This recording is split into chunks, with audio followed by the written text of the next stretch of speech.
Guys, panoorin natin to si Black Ranger kung anong gagawin niya dyan. So ayan, nagtatabas-tabas ng damo. Mga kamote yata to dito. Medyo masukal yung papasukin niya neto guys. Tignan mo naman oh. Mukhang takot yata to sa ahas. Ingat na ingat humakbang oh.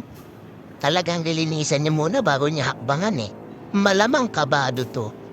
Tignan mo yung mga hampas niya nakita ko. Napakalayo niya Alam mo yung tipong tinignan ng konti kaluskus, tatakbo na. Ay no, kabadong-kabado humampas oh.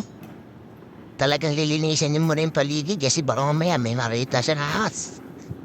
Three na kagad siyang tumakbo. So ayan, nililinis niya. Binigisan yung video para hindi sayang sa oras. Ayan, pinagpuputol niya.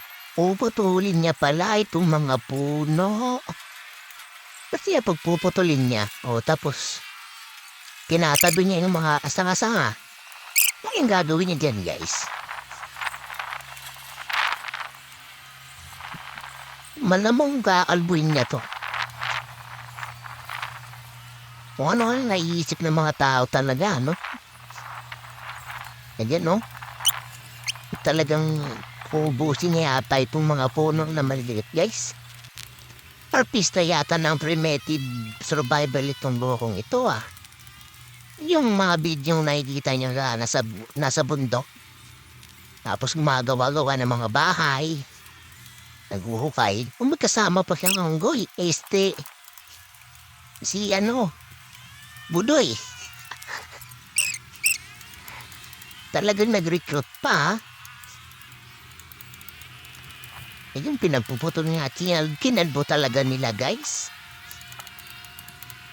May balak ito sa mga para may gagawin silang kubo-ubo.